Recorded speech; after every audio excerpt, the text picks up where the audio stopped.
Welcome back to Man Down Sports, everybody, man. You can see from the thumbnail, Stephen A. Smith is again on my radar, and he's again doing his promo tours, going around and spreading his Kyrie hates.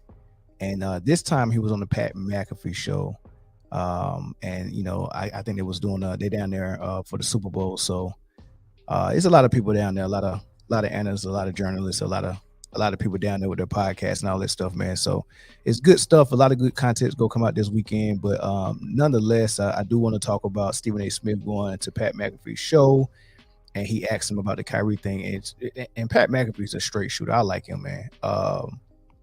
It's unfortunate he getting sued right now by Brett Favre, but he's a straight shooter. I like his podcast. I like everybody that's on this podcast. They seem to give everybody a fair shake. He's not out there kind of doing the type of journalism that Stephen A. Smith is doing. So he asked a genuine question, man, like, what's the deal with you and Kyrie? And Stephen A. Smith went on this long explanation about things, and he admitted that was personal between him and Kyrie, which is kind of interesting, because just earlier this week on First Take with Jason Williams called him out about it. He was like, man, it seems personal with you and Kyrie. Like you're not reporting news. You're not reporting something that a source told you. You're literally on here with the type of energy and the type of consistency and the type of vitriol that would indicate that it's a personal beef or a personal vendetta that you have with Kyrie Irving. And he wouldn't admit that on his show. He didn't deny it either. He just deflected, right? But here, not even 4 days later, he's on Pat McAfee's show, and he had to let the cat out of the bag. I don't know if he, I don't know if he thought that it was going to be in the backlash from this or not, or if it was okay.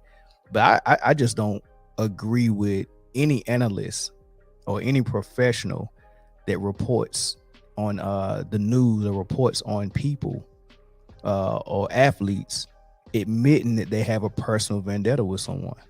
Like, you really should keep that to yourself. But anyway, I'm gonna play what he said, and it's about 3 minutes, so I'm gonna pause it and talk in between, because it was 3 points that I want to get out with what he said. There's a couple of things he said, and I kind of want to tackle all three of them. So without further ado, let me play here Stephen A. Smith. Yeah. Kyrie Irving gets traded out of Brooklyn to Dallas. They get a big win last night. He's leading scorer, I believe. Luka was out, so they're able to kind of maybe one and change. And you obviously cut a promo on Kyrie, and the world reacts to it. How do you see that all going in the future with you and Kyrie? What do you think? Like, he wins? You ever see you coming full? Kyrie, listen, here's the deal. Just your coverage of it. Here's the deal. It doesn't matter how I feel about you. I'm always going to be fair, and I'm always going to be objective. You ain't worth my paper.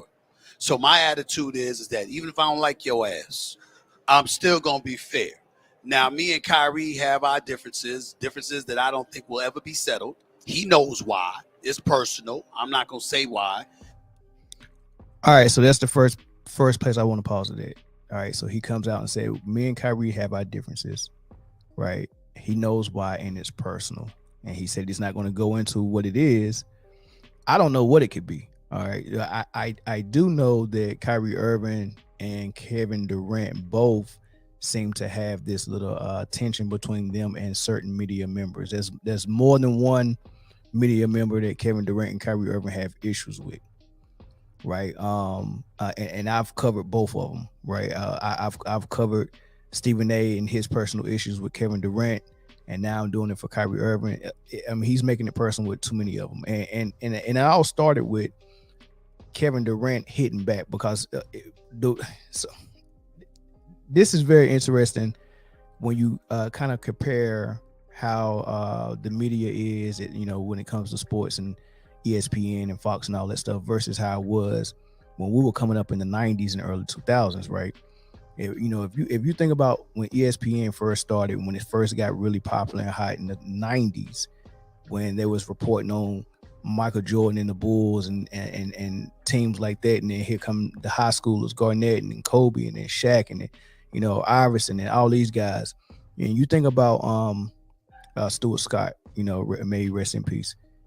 You didn't find any of those guys having personal issues or beefs with players. That makes no sense at all to me. Like, you have a personal issue or beef, and then you go to your job, and that personal beef kind of dictates how you report on certain players. We didn't have that with those type of professionals. Stuart Scott, Scott Van Pelt, Dan Patrick, those were the early ESPN people. Still great people to this day. Scott Van Pelt and Stuart and Dan Patrick both have their own podcast. They left ESPN. Very respected people in media. Very respected. I don't know when Stephen A. Smith leaves ESPN if I just don't see the players respecting him to where they would actually come and talk to him. Certain ones might, but it's a lot of them that's not, and KD and Kyrie is one of them. So anyway, I say all that to say this. He's admitting that he has a personal issue, and for some reason he think that that's not a problem, right? And some reason he think we're that dumb that we're going to think that all of this heat he gets Kyrie for the last 3 or 4 years has nothing to do with his personal dislike or disdain for him, or whatever the beef is between them. You're saying it has nothing to do with it, and you've been 100% professional, and you're just reporting the news, but then you turn around and you tell major lies, and then when you tell that lie, you bring other people like Kendrick Perkins, Jalen Rose, Mike Wilbon, y'all gang up on them, and then y'all all push back on Kyrie. That is an all-out war against Kyrie, right? So that's what we're seeing, and you're telling us that ain't got anything to do with your personal beef. That's just all professional. Okay, let's let them continue to talk.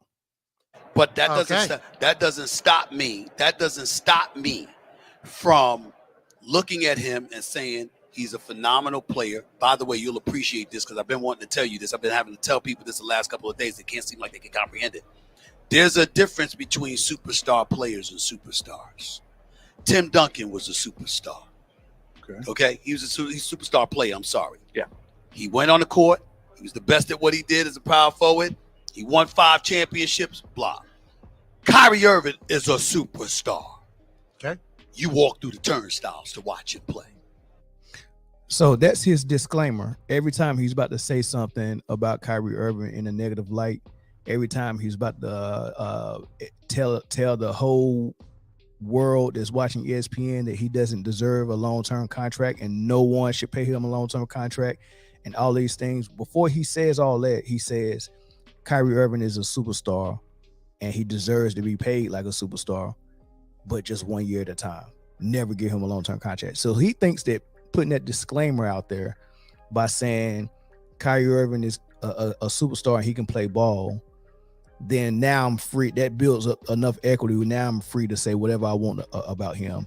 And I can sit back and tell the American public that I'm still being professional and reporting without any personal vendetta because I said this nice thing about him, which is ain't even nice. It's just an obvious thing. We all know Kyrie Irving is a superstar. We can see him play, right? So there's no point for you to make that disclaimer, right? So what's the point of even saying that? And what's the point? It's so many sound bites on Stephen A. Smith saying Kyrie Irving doesn't deserve a long-term contract, right?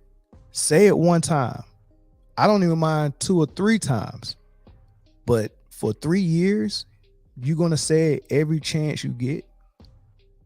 Like, literally, you're going to say it every chance you get. Kyrie Irving has a good game while he's playing with the Nets, and you get up the next morning and says Kyrie Irving is a superstar, but he still hasn't earned his money. Like, he have a bad game, same thing, or something worse. Or if he gets suspended because he tweet a movie out, then you say, oh, see, this is what I was talking about, right? So you can't tell me that you're gonna like name one other thing, one other player, one other circumstances that there's anybody on ESPN, including Stephen A. Smith, that has constantly and consistently voiced the same take over and over and over again. How many times does it need to be said that you don't believe Kyrie deserves his money?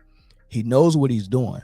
repetition. He's got to keep saying it because the more he say it, the more it gets repeated by the American public, and the more it kind of messes Kyrie up because perception is reality to a lot of people, which is the same reason why JaVale McGee had a problem with Shaquille O'Neal, continuing to try to put him on Shaq the Fool and continue to try to make a mockery of him.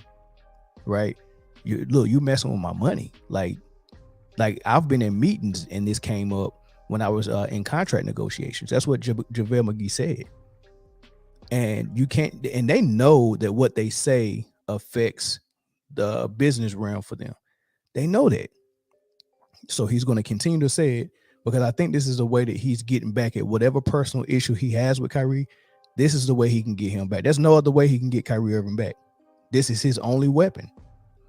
I'm going to get up on, I'm the face of ESPN, and I got a whole bunch of flunkies like Kendrick Perkins that want to be following my footsteps if I ever leave. They want to be the heir apparent, and I'm gonna show them how to do it.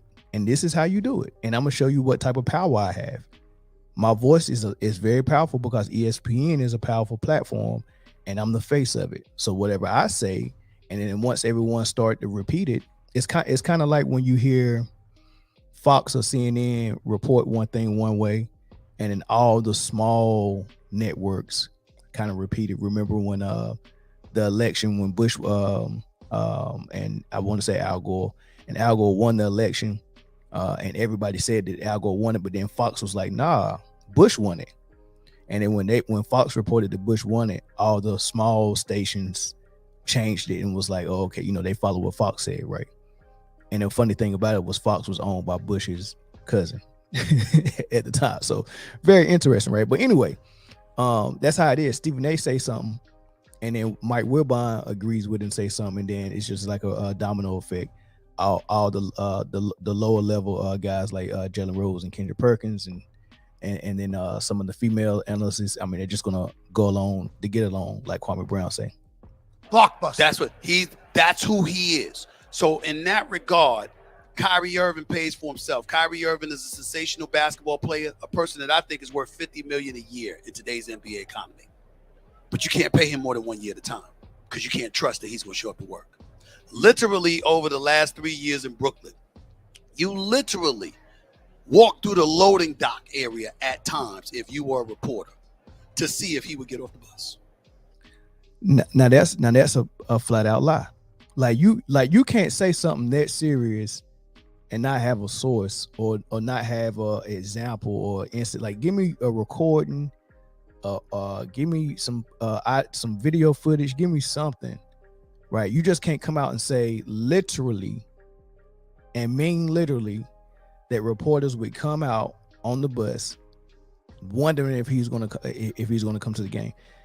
Seriously, you have one instance of Kyrie Irving missing something, and we all know Kyrie is a very in tune and somewhat sensitive person when it comes to when it comes to personal things that that he hold near and dear to his heart, like his people, right? So when the George Floyd thing went down, he was very very down about that.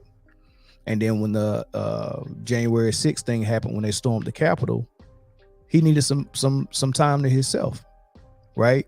I don't know what went on with him getting permission to leave the team, but evidently Steve Nash didn't know about it. I don't know who cleared it, but Steve Nash didn't know about it. But that is one thing I would say, that's a strike on Kyrie Irving. That was very unprofessional. I understand you felt a certain type of way, but that was unprofessional. But I want to say he was away from the team for a week or two, probably missed 6 games. I don't know. He probably missed more than that, maybe 10 games. I don't know. Right. All right. So that's a strike. I'm not defending it. So that's one. There's literally no other time that we have heard about. And if it would have happened, we would have heard about it because the Nets been leaking everything about Kyrie.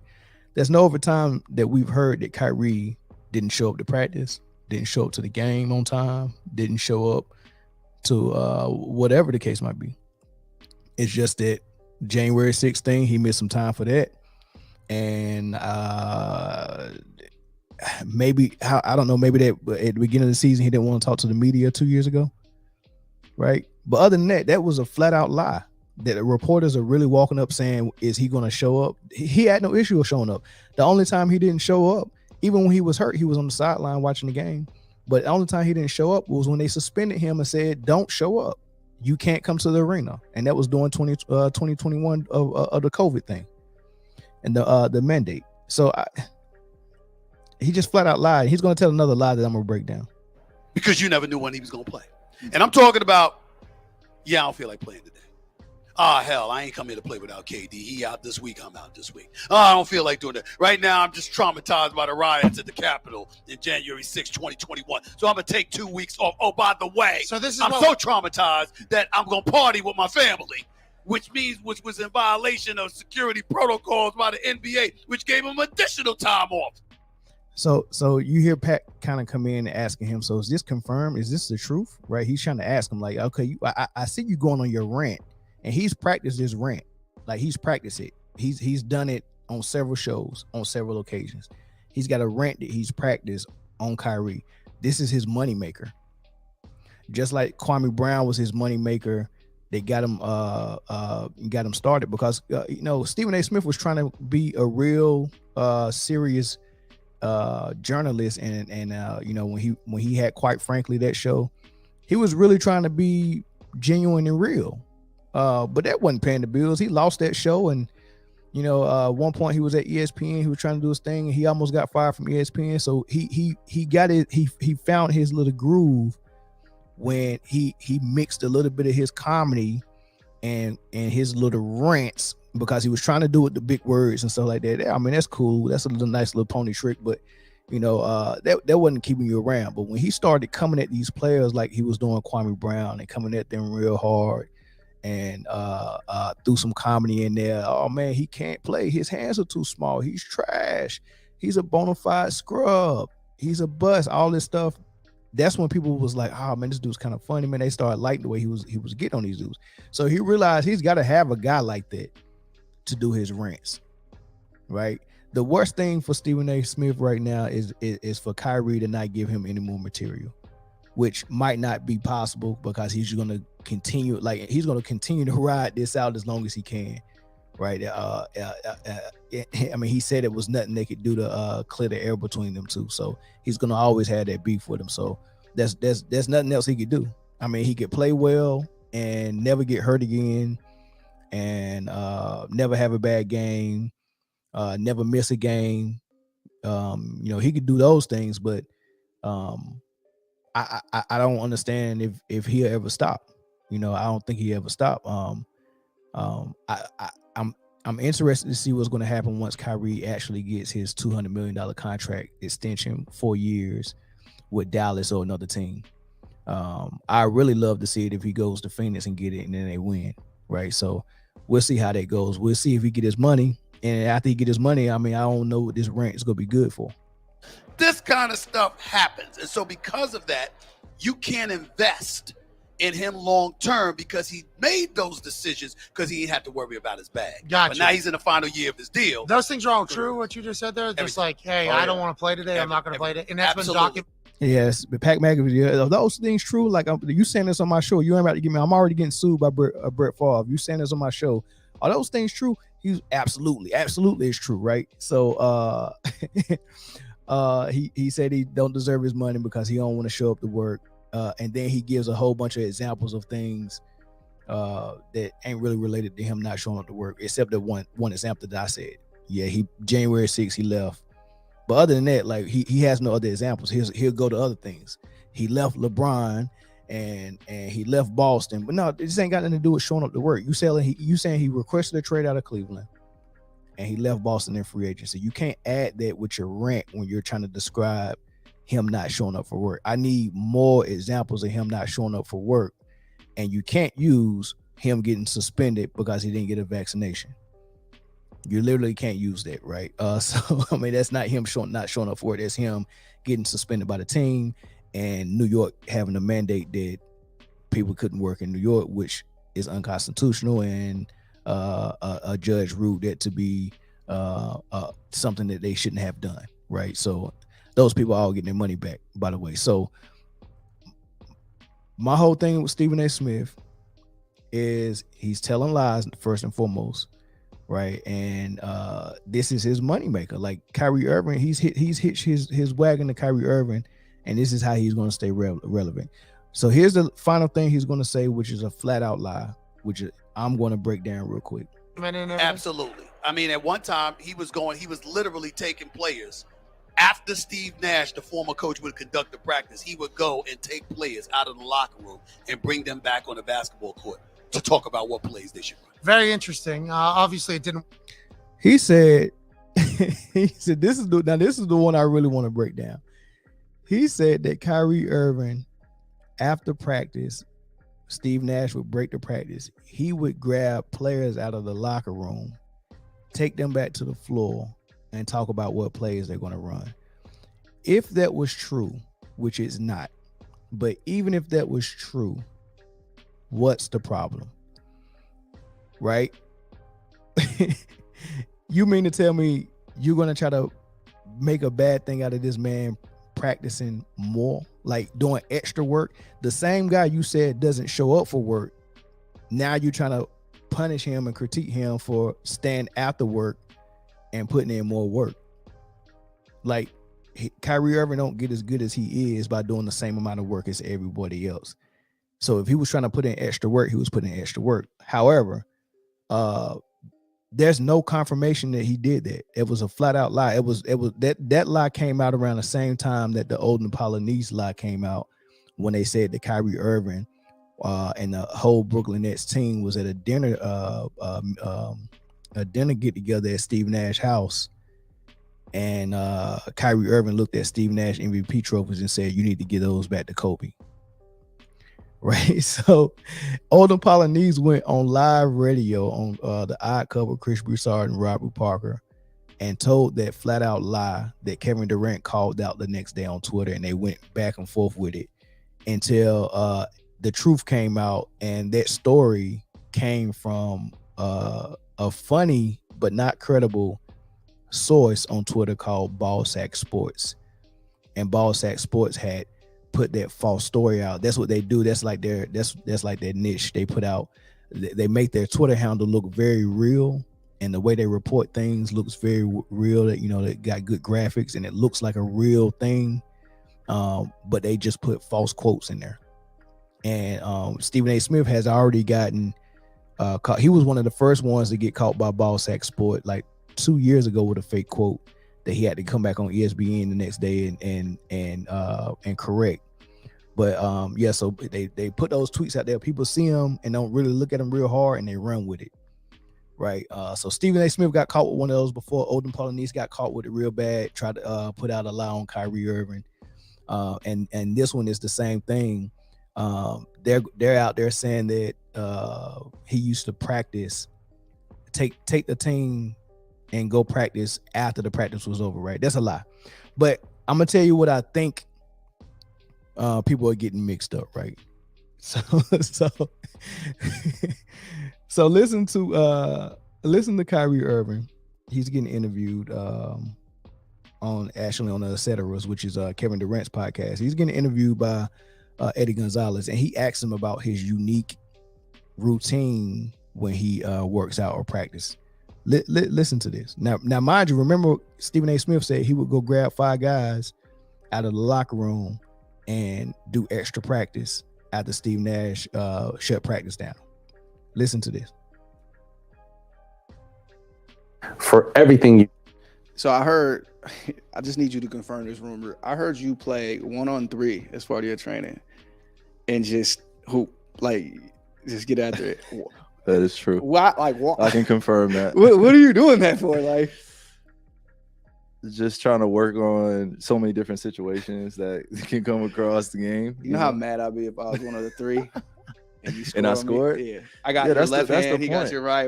That's the point. That's the point, man. But honestly, it's just having a creative way to look at the game. Yeah. You know, just somebody's on my left, somebody's on my right. It's not always going to be like that, but when you have somebody contesting you and bumping you a little bit more, it helps. So just try to be creative in my workouts. Right. So you got one person, Stephen A. Smith, saying, and he's not saying who told him this, right? He's just throwing something out there. Who knows where he got it from? But he's saying that after practice, Steve Nash, they were having practice. All right, fellas, it's a wrap. See y'all tomorrow, or see y'all when we catch the flight. Now, mind you, the way the NBA schedule is, it's hard to get a good practice in for real. Like I remember when Doc Rivers, so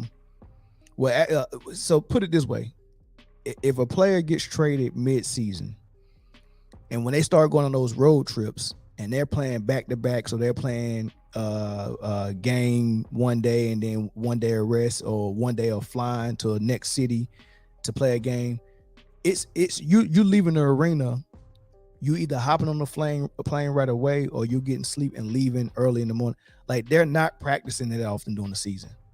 It's very hard, but when you go home, you can get some practice in a little bit more much. But it's very rare that when these teams are on the road, they're getting a lot of practice in, right?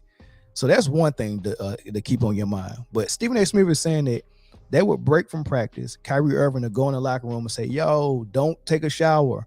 Come back out here with me, and let's continue to practice." Right? That's what that's the story, and he's sticking to it.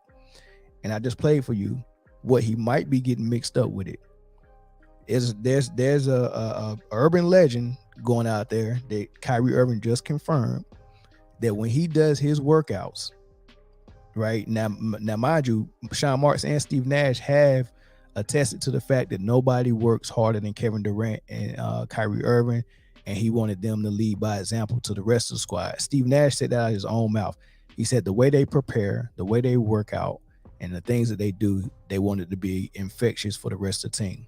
So if Kyrie's getting extra work, what is wrong with it, right? If that is true, I'm not even saying it's true, but if it's true, what's wrong with him getting extra work? And Stephen A. Smith might be mistaken where he's saying he's grabbing 5 players to go out there and they're going to work on plays they're going to run. Or could it be that he was doing his personal workouts where he was playing 1-on-3 and getting his own work in, getting extra shots up? Like, people come to the arena early to get extra shots up. There's nothing wrong with staying after to get extra shots up. So he's trying to make it seem like he's totally undermining Steve Nash and totally disrespectful, and it can't be further from the truth, right? One more thing I play. Kevin Durant, before he got traded from Brooklyn, before Steve Nash got fired, did an interview after they lost to the Kings by like 32 points, and they gave up 153 points to the Kings. He had an interview with Chris Haynes. Chris Haynes wrote everything down on his article, and he published the article a couple of days later, right? So this whole interview is in written form. If you want to read it, just look up Chris Haynes and Kevin Durant's interview. But Chris Haynes is explaining something that Kevin Durant was explaining to him about what he didn't like about Steve Nash. Listen to this.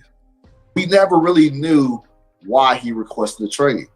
He goes into details about how he was going to Steve Nash and telling him, "Look, I don't think we're prepared properly. We're not doing enough practice. We're not doing enough shell drills.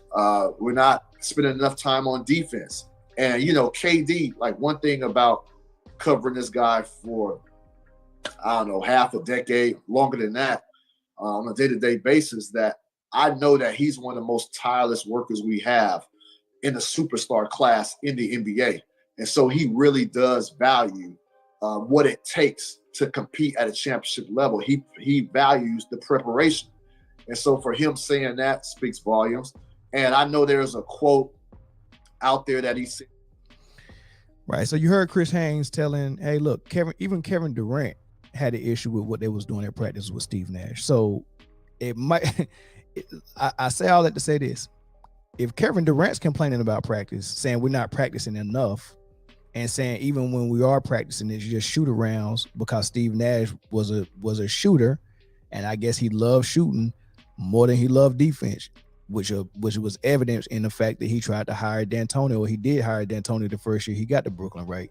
It was all about shooting an offense with Steve Nash. That's why their defense was so trash. And Kevin Durant was going to Steve Nash saying, please, dude, can we practice on some shell drills? Can we practice on some defense? I don't think we're doing enough to be a championship squad.